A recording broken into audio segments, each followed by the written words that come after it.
All right, am I on? Looks like I'm on. All right, let's see here. Got the red light on. Sorry, I had to do a little bit of updating before I got going here. All right, so today we are inking George Pérez, who is an amazing artist on his own right. And if you're not familiar with his work, you should definitely check it out. I grew up seeing his stuff, of course. I think everybody did, because he's been doing comics for so long that plenty of people have grown up reading his stuff. I know he started in the 70s doing work for both Marvel and DC. He did the Beatles comic from Marvel. He also did the unreleased in America Sgt. Pepper's Lonely Hearts Club Band adaptation for the film. Oh, thought I switched you. Oh, well, we're going to start. Okay, we're going to start down here. All right. That's right, because I want to get flats done first. The uninspired. Oh, wait, you know what I need to do? Let me get the chat up. Okay, sorry. Been having, problems all week. The weather drastically affects the internet where I'm at, which I hate.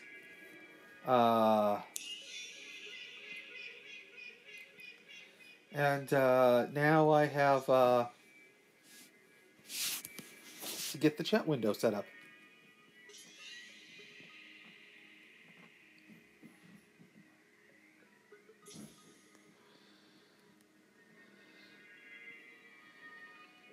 While I'm doing that, come on. Oh dear. Still sending out the... Okay. I'll have to talk to tech support for that. I can fix that in post, but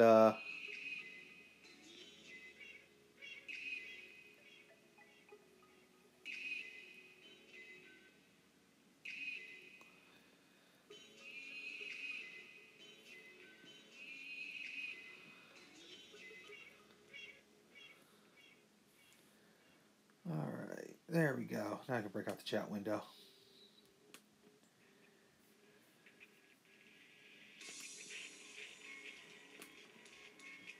Get off the screen, so...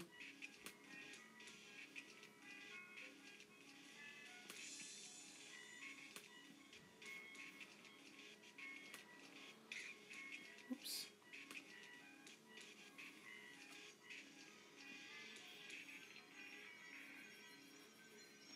Alright, now I can get going here.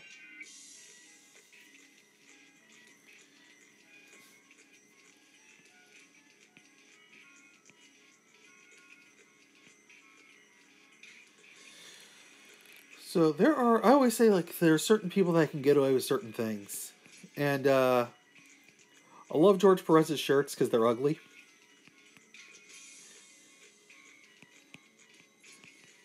But him with a normal shirt is just not acceptable.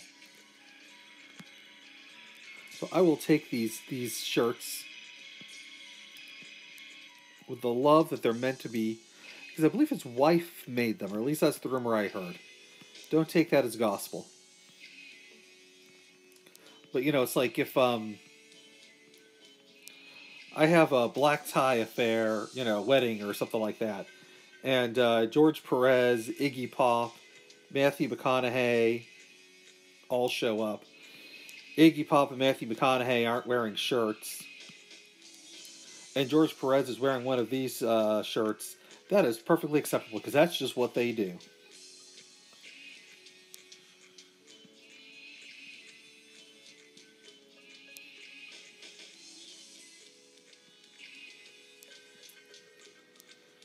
I don't care that Iggy Pop's like 200 years old and looks like he's lived this every single day to this fullest. He doesn't want to wear a shirt. He doesn't have to wear a shirt.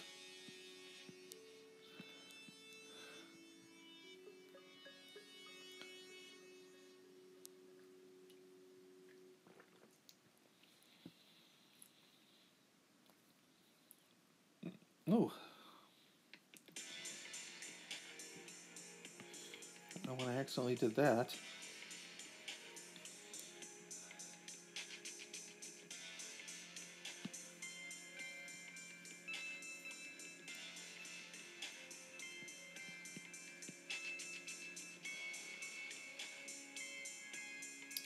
So it's kind of unique that George Perez is actually retiring because most comic book artists don't get that opportunity, and I'm so happy that he does. I mean, I'm sad that he's retiring because I'm not going to see his work anymore. But I assume, like any creative person, he's still going to be active and creative and doing something that something that makes him happy. And honestly, that's what we should all want for him, is to him to work on stuff that makes him happy. But he also should spend time with his family and not have to do the daily grind. Because I mean, like Jack Kirby never retired. That was a purposeful thing because he needed health insurance for he and his wife, and he worked until he was in his 80s.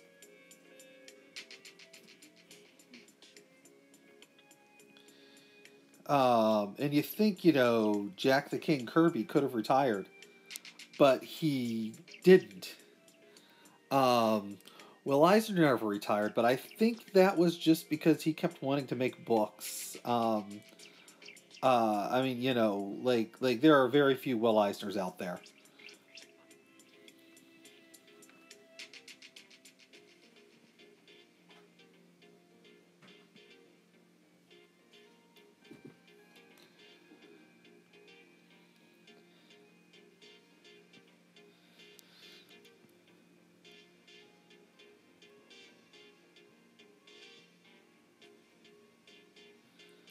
So it's kind of a big deal that George Perez is retiring because he's actually one of the few artists that actually can. Um, his the books that he worked on are not going out of print anytime soon. They're always going to be reprinting them, putting into new graphic novels, new collections, posts of his artwork.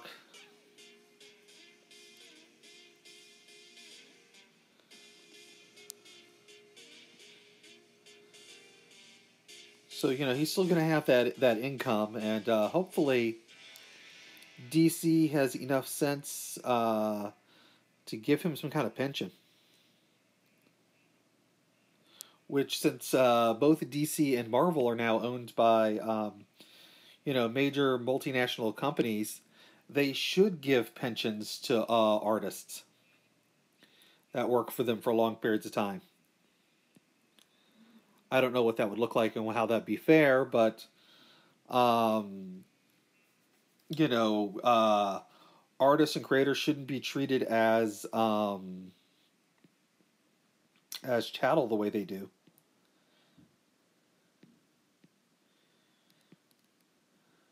I mean, these are the people who George Perez was the artist of Infinity War. I mean, like, and he's not getting a dime for anything off of that. Well, unless they actually reprint his work.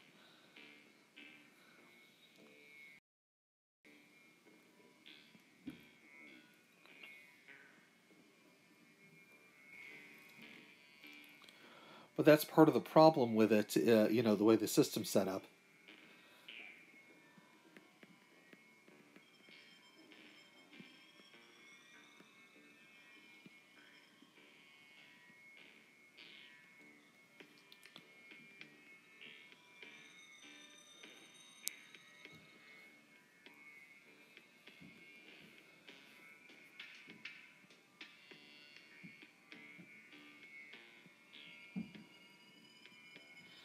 But I mean, people like Chris Claremont should be getting like pensions from Marvel.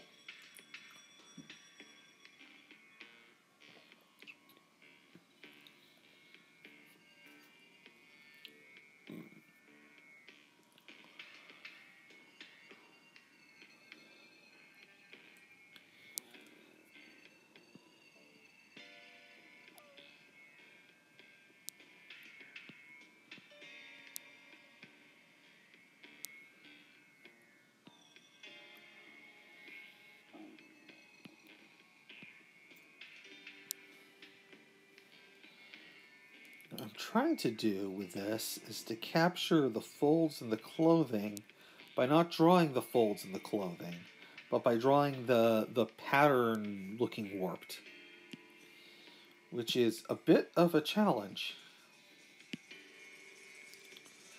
Something, if George Pérez actually watches this, which now he has time.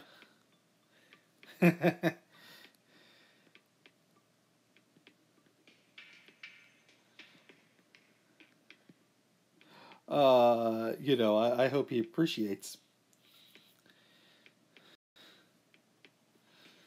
And if you are watching, George, thank you.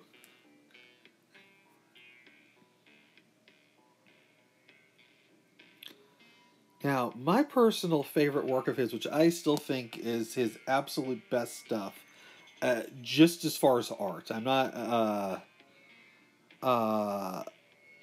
I know everybody likes Crisis on Infinite Earth or you know, um,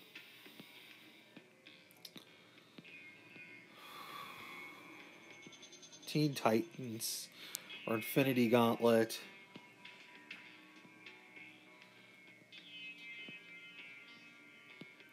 But I really liked his Wonder Woman. I always thought that his Wonder Woman was some of his best work as an artist. I believe he also did some writing, if I remember correctly. I could be wrong on that.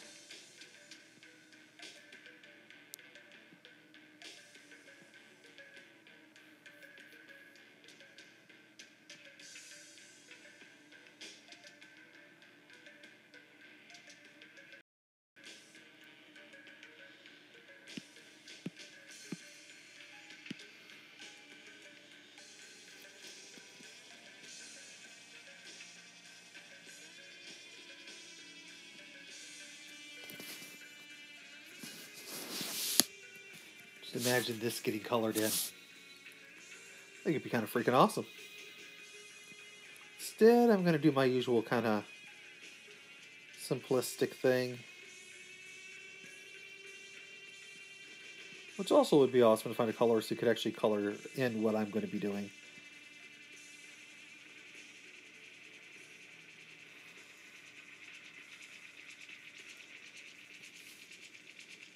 Okay.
I mean, I remember standing in Walden Books, seeing for the first time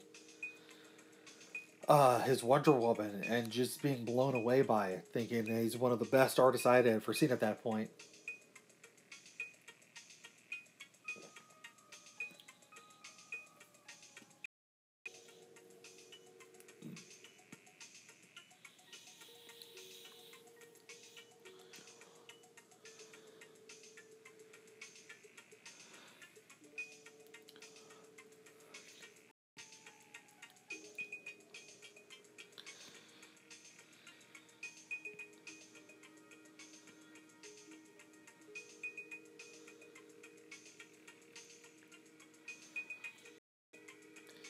Yeah, I used to buy all my comics at Walden Books back in the day. I was, if you follow me on Twitter, you should check out the conversation I've been having with Punisher Movie 89 book, I think is what they're called. Let me double check.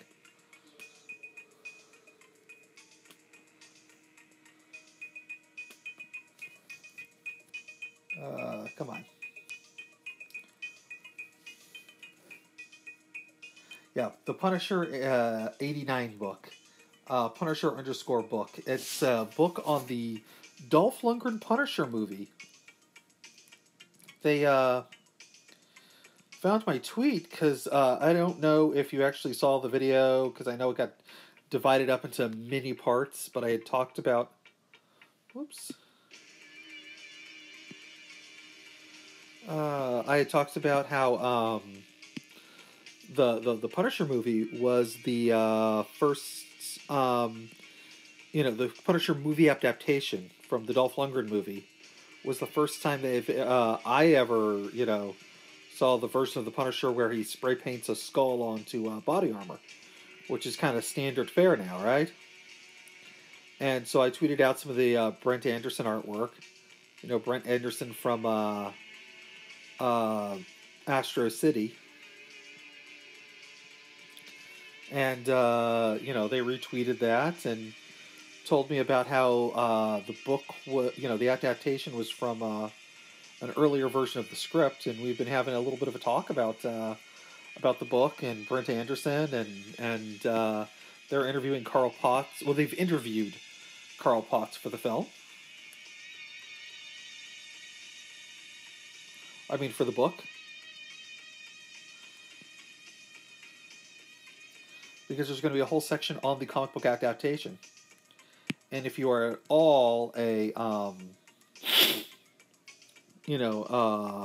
Carl Potts fan, you like Punisher comic books, I would highly recommend checking this book out when it comes out. They are at the editing phase right now.